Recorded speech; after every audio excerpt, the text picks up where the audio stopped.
আসসালামু আলাইকুম ফেসবুক বন্ধুরা, দেখেন খুব সুন্দর একটা জিনিস। এখানে সাগর পাড়ে যে সাইডে বসার জায়গাগুলো আছে, ঘাস, এই ঘাসের পানি দেওয়ার সিস্টেম এটা দেখেন।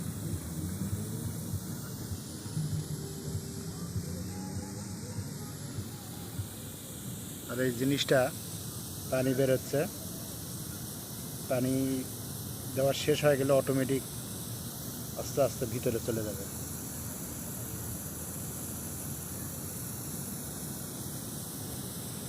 এটা পুরা পার্ক, সব জায়গায় এরকম সিস্টেম এই দেশে।